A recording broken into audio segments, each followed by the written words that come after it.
Ahoy and welcome to episode 4 of the Blizzard podcast. Today I'm delighted to be joined by Mark Reed, a mountaineer and project founder and historian of the Last Cache expedition. An expedition that's set to locate the southernmost Ross Sea Party cache at 83 degrees south. Today we're going to discuss the story of the Ross Sea Party, its connections to RRS Discovery and its legacy in the form of the Last Cache expedition, and looking forward to what the next steps are in such an amazing expedition. So thank you for joining us, Mark. Well, thank you very much for having me. It's a pleasure to be here. Now, for anyone who isn't aware, can you give us a wee bit of a background of what is the story of the Ross Sea Party? I'm sure everybody will have heard of the Endurance story, but the Ross Sea Party kind of, it's gone a wee bit underground, not so well known. Yeah, they fell into the background, didn't they? Everyone knows about the Endurance and Shackleton's Imperial Trans-Antarctic expedition, and his plan was to cross the entire continent. But he realised that he couldn't do that without another set of supplies being laid in north of the South Pole from the Ross Sea ice shelf from McMurdo Sound. So he asked another team called the Ross Sea Party to use a boat called the Aurora and lay a supply line from McMurdo Sound all the way to 8331. And so how did that, so obviously we know that Shackleton didn't ever make that crossing because of what happened with the Endurance being trapped in the ice and sinking, and Shackleton and his men having to try and survive, and Shackleton essentially saving the lives of all of his men that were on that expedition, on the Endurance side of it at least. So what happened to the Ross Sea Party? So they were still setting supplies, still setting depots and things, as if Shackleton was going to be on that expedition, because of course they didn't know what had happened with the Endurance and the sinking of the ship.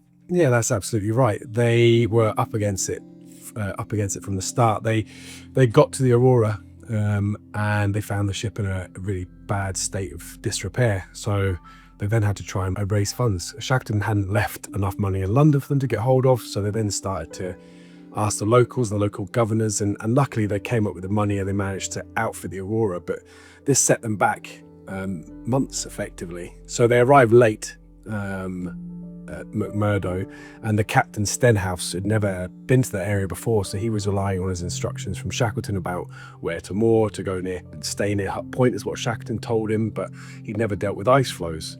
To top all of that, we had Ernest McIntosh, who Shackleton said was in charge, but then had also spoken to one of his other previous team members, Ernest Joyce, and said, but you're in charge of the dogs, provisions, because you've got the Antarctic experience, so you've already got a leadership conundrum going on. They arrive late. The sledging party have a miserable first season because they're late. Ernest wants to get the supplies down as fast as can. The Shackleton's asked him to place a depot at 80 degrees because he's optimistic that actually he might get across in the first season. This is who Shackleton was, right? Yeah, he was this kind of character that if he believed something could be done, he would set out to do it. But that's it, right? And that is what was instilled in the men that worked with him. They all had that same belief. They were all driven. If Shackleton said it could be done, it could be done. And the respect they had for him was unbelievable. The boss, it says it all. So they have a really bad first sledging season. Nearly all the dogs die in that first sledging season because they've got a hybrid Canadian husky type dog, so they're struggling. And they're already sort of behind in that first season. These guys were incredibly driven. And I think one of the things that when you're saying about the financial troubles and things is that quite often I, and probably many other people, we think of polar exploration in a silo to the rest of the world, because when you're in Antarctica you kind of are in a silo. What else is going on in the world isn't really directly affecting you. But if you think about 1914, when the planning was coming together for this Imperial Trans-Antarctic expedition, World War I was breaking out. And of course, Shackleton received that very famous telegram from Churchill saying, proceed. That's impacting it in the background. I think this story of the Ross Sea Party is really interesting for tying down this Antarctic moment into history that we recognise and that we know so well ourselves as well, isn't it? It kind of brings it into the real world of these things were happening at the same time and this was the impact. And that's right. I mean, World War I was happening, but on the flip side of that, it actually gave the UK population this inspiring, dramatic story to follow, and in some respects, I guess, kind of brought out that British gusto, I suppose you could call it. I think actually the stories and what was happening inspired, you know, in a time when things were really bad, inspired a lot of folks to sort of be able to step outside of what was going on in their reality at that time. Going back to the Ross Sea Party, they had to lay depot supplies for Shackleton's crossing of the Antarctic. They marched 1,300 miles? I think it's a bit more than that. Even more than 1,300 I think it was 1,900 miles. Yep. Like, yeah, incredible distance. So they're doing all of this. And then in May 1915, the unthinkable happens in that the Aurora drifts away. Yeah, And totally. adrift. Yeah, like I think the whole journey was 1,900 miles, but you're referring to that first sledging season. So they've got there, they've left a team at Hut Point, they've used Cape Evans and Scott's Hut as well, which was like, it's like an Australian shepherd hut. So they had to use that to overwinter. Done this whole sledging journey, and they come back and they get back over and they've overwintered. Ernest Wild, whose brother Frank Wild was on the endurance expedition, he's come back off that first season. He's had to have the top of his left ear amputated and a big toe already amputated as well. And they're in a pretty bad state, blistered.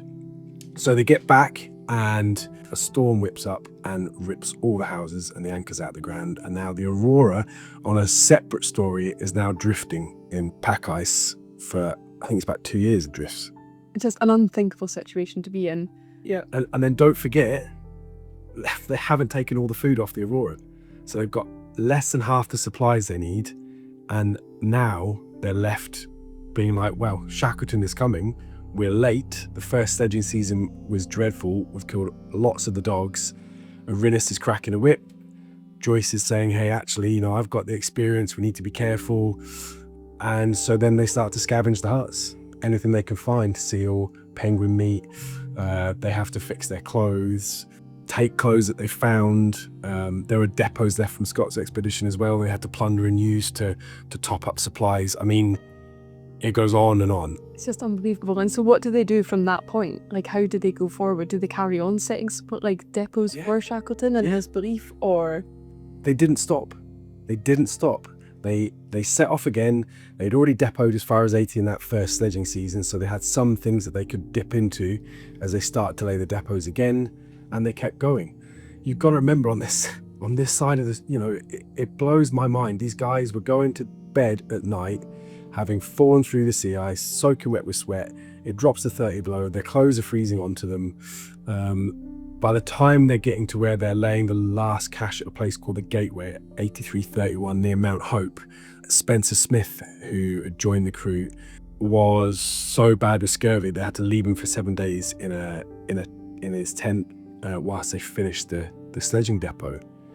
Then you've got the Beardmore Glacier, where they find 2 of Scott's sledges as they're moving through there, which they then use to haul the last cache up onto the Gateway. And reading their journals, they say they placed it in a place that could never be missed by Shackleton. And yeah, it's just an incredible. And then they go all the way back.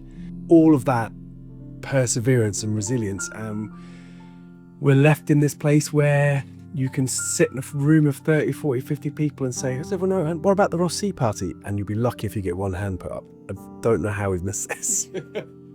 It's just that selflessness as well, isn't it? It's not even that they're setting supplies for their own expedition and their own journeys. This is for Shackleton. And as you say, it comes back to that thing of the boss. This is the respect and the leadership that everybody sees in Shackleton, and his belief of these expeditions and his want to explore and do the things that nobody else has done. And that's it. And don't forget, Shackleton's pretty frustrated with the last few expeditions that he's done.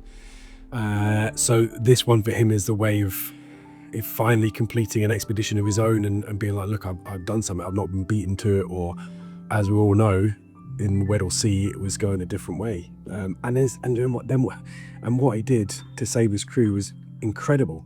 And we need to start to actually look at the Ross Sea Party and what they achieved, because Shackleton himself said that what they achieved was one of the greatest polar triumphs ever. Yep.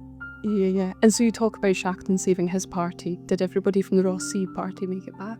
Or? No, they didn't. Spencer Smith passed away. They managed to drag him nearly all the way back to Mania Bluff, I think it was, called Wise, I can't quite remember. And yeah, he died I think he was about 60 nautical away from Hut Point. So they dragged him all the way back. On the way back, his Macintosh was on the back of the sledge. Joyce is still suffering with snow blindness. Ernest Wild, he was also, they were in a poor physical state. So they get back and they're kind of recuperating and sort themselves out, and they're waiting for that sea ice to get firm again so they can, get back across to the bigger, more luxurious hut, if you like. It's probably the wrong word, but compared to what they're in, Cape Evans. And Ernest and Hayward decide to make a dash, and they're never seen again. But again, Ernest he was an incredible man, but also if he was going to do something, and I wonder where that emulated from being with Shackleton. If he was like, well, no, it'll be fine, I'm doing this, and that's why I made the dash. Yep. But they did go back and search for them once the Ross Sea Pie had been rescued. It's an incredible story, and it's amazing that more people don't know it or instantly recognise it. It's a shame, but this is something that you and your expedition party, I suppose, are hoping to do with the last cache. Yeah.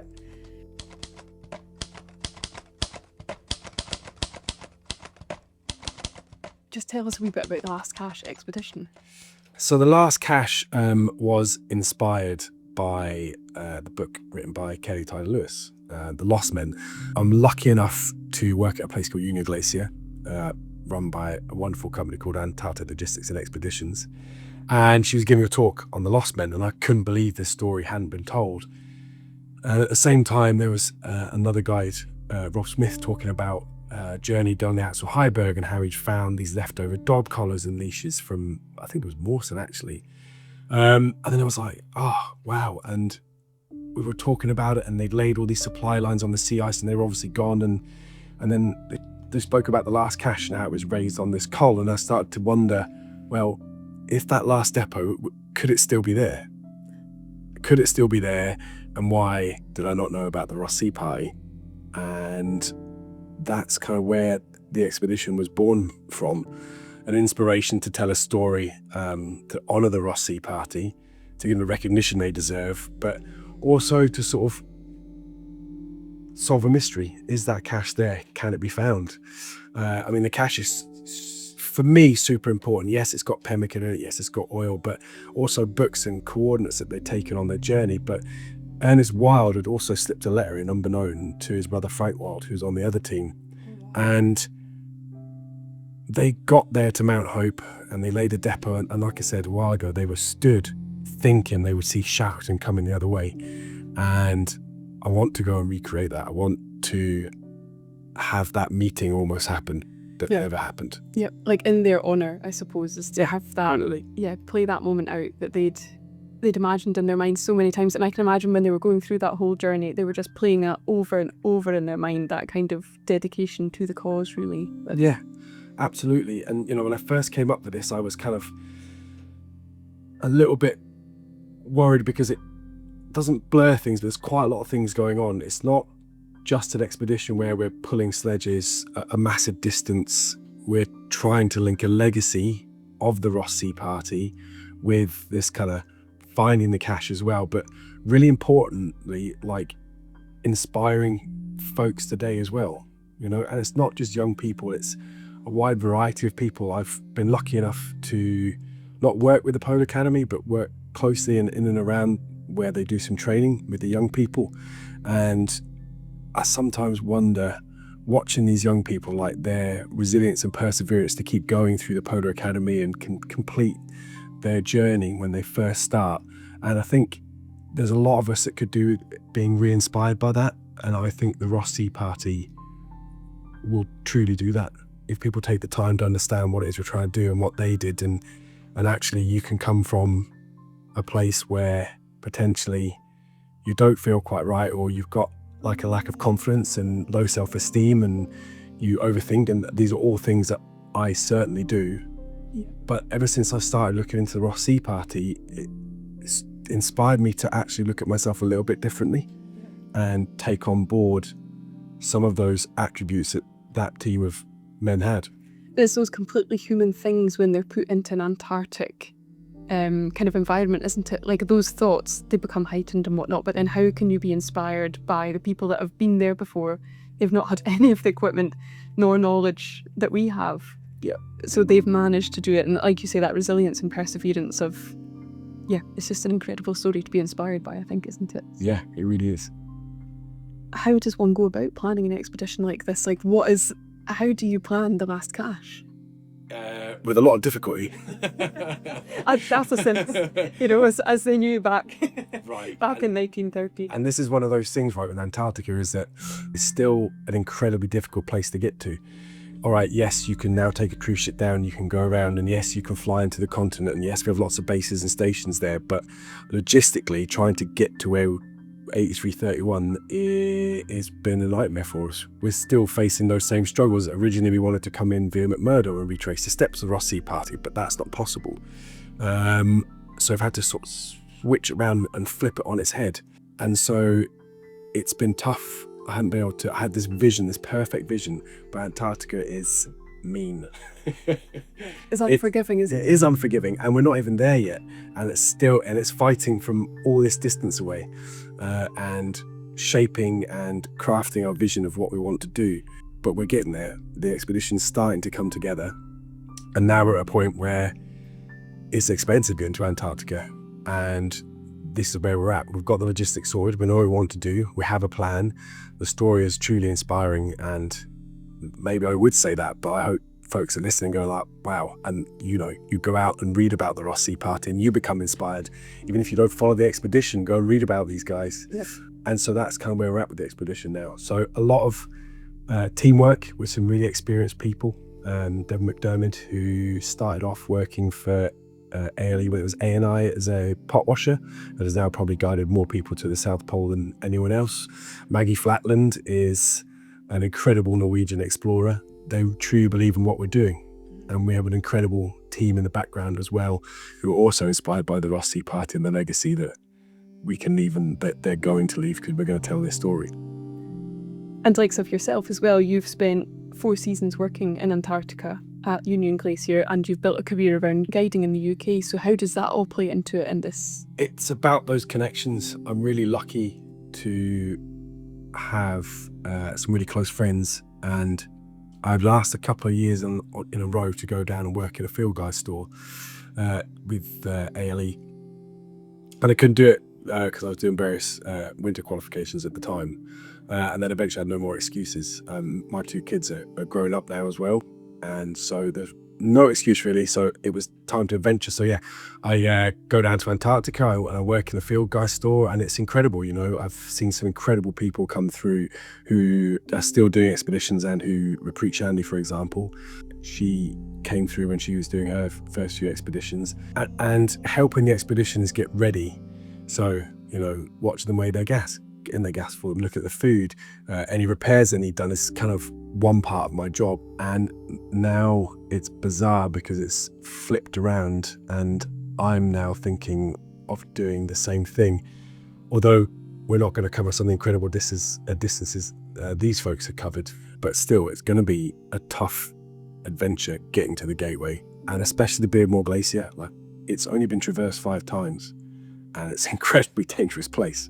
It's really strange to think, having done 4 seasons and watched these people come through who are just incredible, that I'm now thinking about daring to do. You're in the expedition now. Yeah, exactly.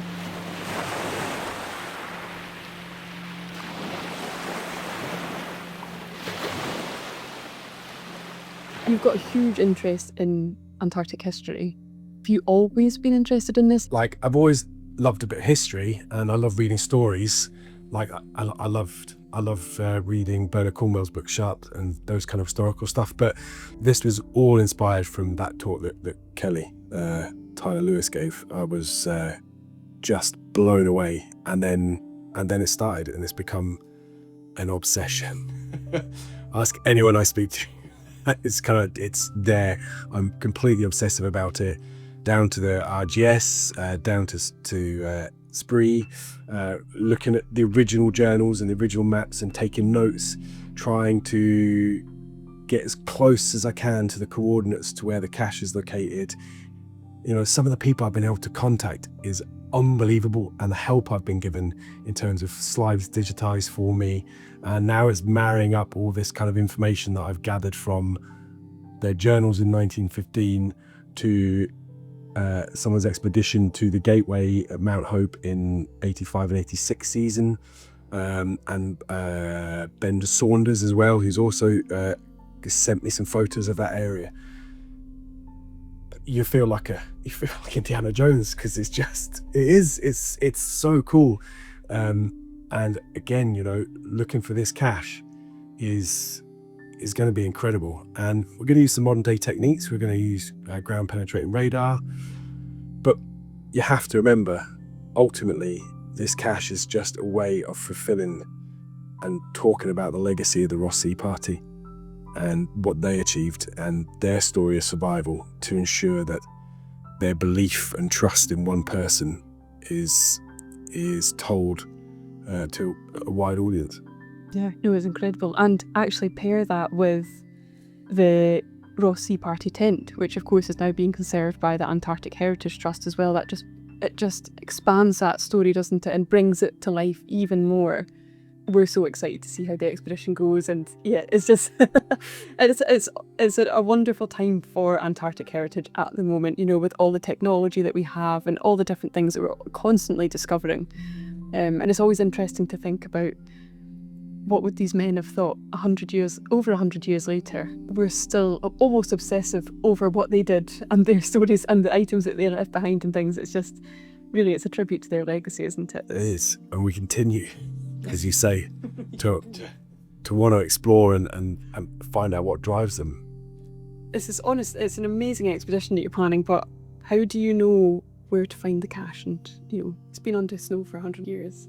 That's right, and I've been down and looked through the journals, and I've looked at some of the original maps, and Shackleton had been there before with Scott on a discovery expedition, so Shackleton knew the route to which the depot was going to have to get laid. He'd been there, he's seen it, and I've spoken to some really cool glaciologists, and they've given me images of the area. And yes, the Beardmore Glacier is this big moving swirl of ice, and even in their journals they refer to, they can hear it creaking and moving. But the Gateway is a col, and it's just snow deposition in that area.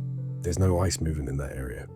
Now, It could be anywhere between 7 and 9 meters deep, for sure, which is why we need to use ground penetrating radar. It's what's within the cache. As the Ross Sea Party were coming from the base of Mount Hope where they camped, they found 2 of Scott's sledges, and they used those to drag it up the slope. And there's 1,300 pounds worth of gear, and they lashed 2 of those sledges to the cache as well. 15-foot snow cairn with bamboo flags in the top. They left some books and usual pemmican oil, foods, those kind of supplies, but also Ernest slipped a letter into the cache to his brother Frank. So there's this incredible amount of rich history in there that I would love to think we could find this and bring it up and get it conserved, because I think it's a really, really important part of history. I don't see that happening in this expedition. I think that'll be another expedition. I mean, we need to deal with it properly. But to find it, like, hey, that's the first job. It's that legacy, it's that story, it's the last kind of remaining remnants of what they achieved. And yeah, obviously the relatives, and there'll be articles and original journals and books, but to have something that's out there sat in the ice with these personal items that are in, and to recreate that meeting that never happened, the one thing they were expecting to happen, to meet the boss, to say, hey, look, we've done it, we did what you asked, like to have that happen. So that's why we need to do it. We need to do it to have generations to be able to see what was within that. And remember, again, it links to Discovery, it links to Scott, his sledges are in there. So there's this whole wealth of history that, yes, things survived and they're here. And I've seen the Encyclopedia Britannica that Ross Sea Party had at the huts with their muddy, oily fingerprints down the side of it, because they were trying to fix the motor tractor. But in order to sort of represent that depot lane, the rest are all gone. They've all fallen through the sea ice. This one is still there. That's why we need to find it. Yeah, all the secrets and stories that it holds, I suppose, isn't it? Totally, absolutely. And so when you said that you'd looked at their diaries, what kind of things were they saying about where they're describing where the depot had been left? I've got a little book here where I write down things that I find, and I can totally, right here in front of me, I can read you direct from that evening, They got to Mount Hope and laid the cache. I'll just read a couple of extracts. So Hayward says, immediately after pitching the tent, Joyce, Wild and myself dropped off one half of four said sledges and put on 2 weeks worth of provisions for depoting, which we relayed 2 miles up the glacier running between Mount Hope and the mainland. Took 3 photos. Joyce says, we left it lashed to a broken sledge and put a large flag up. I took 2 photos. So all this information is there. It's in their journals. I've been there, held the journals, read it, and then written it down furiously to try and build this picture up and locate the area. And do we have these pictures that he's talking about taking? No, I've been desperately looking for them. If anyone out there, so in all between Hayward and Joyce, they took 5 photos, and it would be really pivotal to the expedition because from some of the conversations I had and just kind of the logic in my brain from looking at satellite images of the area, you know, if they've got scurvy and they are ruined and tired, they're going to follow the side of the rock up and then they're going to place the cache on rock. They're not going to walk out into a massive snow col right in the middle of it and place the cache. And looking at the satellite images, it would make sense that they've done that. Obviously, this is the RRS Discovery, the Blizzard podcast. So I thought it'd be nice for us to look at the connections between Discovery and the Ross Sea Party. Obviously, the big one is Ernest Shackleton. Ernest Shackleton's first Antarctic expedition was on Discovery. That's where he met Joyce, Wild, really where the seeds were sown for everything that would come in that next period of even 20 years. It's such a small amount of time when you think about it nowadays, but there seemed to be so much happening at that point, even when you look at the ship. The Aurora, it was built in Dundee in 1876, so not far off when Discovery was built in 1900 to 1901, round about the same time as the Terra Nova, the Nimrod, all these kind of sister ships that have been born in Dundee, essentially. Hut Point. Hut Point, yeah. It was built, Scott's Discovery Expedition, 1902. Reused by the Nimrod, and then Shackleton's Ross Sea Party. They used it for stores, they sheltered in it, and they launched a lot of their depoting from there as well. And and it aided their survival. Yeah. Discovery's legacy is unbelievable. Those walls, the stories that they could tell. It's bonkers. There is actually a carving in one of the huts that the Ross Sea Party carved in, with the names of who was left, and then a question mark on 2 of the other names, and that was it says Mac and Hayward, because they'd obviously tried to make a dash for it. So that's still there as well. I would really love to be able to get there to go and see that. That's probably another adventure. Yeah, it's another expedition, but it's all these incredibly emotive things. Like, even when the Aurora left Tasmania, it had a portrait of Captain Scott on board, who at that point was only really recently passed away. And that portrait had been gifted by Lady Ellison McCartney, wife of the Governor of Tasmania, but also Captain Scott's sister. So all these really emotive things that tie together these expeditions and really that shared sense of resilience. And I suppose another connection is on the topic of captains and commanders. Joseph Stenhouse, who was chief officer and then went on to be commander of the Aurora, also went on to be commander of Discovery with her new Royal Research designation in 1925 on her very first oceanographic expedition. So those connections with Discovery carried on even after the Ross Sea Party expedition. So when I was coming over, I had this whole thing in my head, because I absolutely love, it's one of my favourite things to do, whether it's an old castle, whether it's an old item, just to walk, to touch, to be in that space. And like Discovery for me is that opportunity, because I know the legacy of Discovery. I know Joyce was there, Shackleton was there. I mean, obviously Scott was there, but for me, they're my passion and my focus. And again, walk around on the Discovery ship and wonder whether he touched that bit of rigging, whether he chapped on Shackleton's door, whether he was in the wardroom. People need to connect to that history and need to be able to, if we don't have these projects going on restoring things like the Discovery, then it's going to get lost and folks will never know. And it's incredibly important. Yeah, when I came a few weeks ago, walked around, I got a little bit teary, especially downstairs. Like, I touched Shackleton's drawer.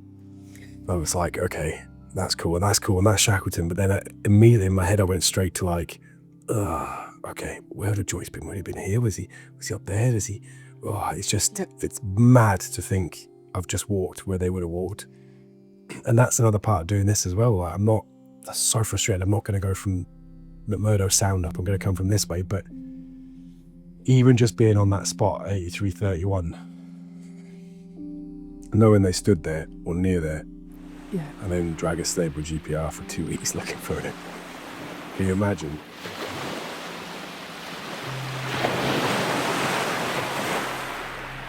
What advice would you give to somebody who would like to follow a career path into polar or even just outdoor work? Because it's, not everybody can say they've worked 4 seasons in Antarctica and on such a really key logistical role as well. I think the outdoors, we all learn differently. I certainly am a huge practical person, and for the outdoors, it was that's going to sound corny, but my university, I don't really retain information very well. I don't really research things very well, so I have to do everything very practically, in fact. So the outdoors for me, I'd always enjoy being in the outdoors, sailing, walking, bagging Munros, and I find a sense of freedom, relaxation, space to think. I just love inspiring other people to go and find those things and to do it safely and to be motivated to go out, have their own adventures.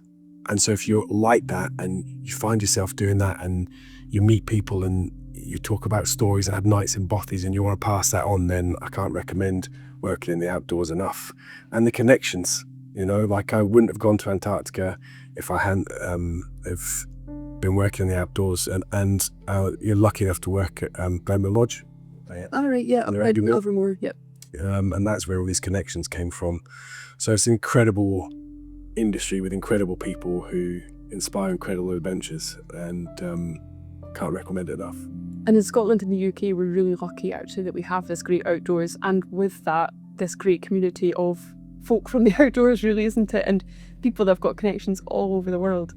Yeah, absolutely. And it's doesn't just have to be in the UK. You can go anywhere. Yeah. You can do anything. And we should all make use of the outdoors more. It's not just an expedition of one thing. It's like most expeditions start, you know your end journey. You're going to go from one place, A to B. Whereas this expedition, we actually don't know what the end journey is. We know where we're starting from, and we are going to get us. We want to get as best we can, get to the gateway fast and do the search. So the plan is to kite ski from the South Pole to the Beardmore and then traverse the Beardmore and end up at the gateway. And at the same time, we'll have a team come in with GPR, and that's when we'll make that meeting. I'm sitting there with the biggest grin on my face because it's so important to it makes me to think we can do that, hopefully achieve that meeting that never happened, to see the team waiting for us that we're going to locate, or hopefully locate the cache with. So there's a lot of different things going on. It's not just a ski journey, it's not just a history talk, it's not just a modern adventure, it's like an actual bridge into the past of Joyce, McIntosh, Spencer Smith, Richards, Hayward, Gaze, our team today, where we came from. Actually, this expedition has brought me on an incredible amount, because I've had to believe in this, because I believe in the Ross Sea Party and telling their story. And again, the other part of the expeditions is for the future. If folks are out there and they're struggling in life and things aren't going so well, like, look at this story, ask yourself what it would take to just get up and do a little bit more each day and believe in something or someone, and do it for them and do it for yourself.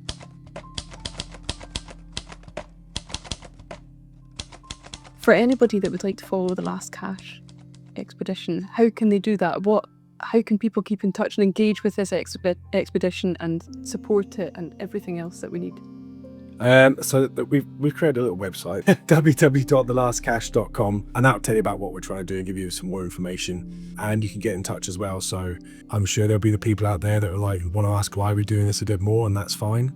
If you believe in what you're hearing get in touch, help us, because we really do now need to start to raise the funds in order to make this journey happen. So it'd be good to hear from you if you can help. But yeah, and then we'll be launching some social media soon as well. This is our first big step, being here with you to talk about the story and start inspiring people. And thank you for letting us be part of that. We're very excited to help share it to our audience, who we just know will be absolutely fascinated by this, whether it's by your expedition or by the story of the Ross Sea Party. It's all these things that help us preserve the stories of Antarctic heritage, really. So thank you very much. No, thank you very much.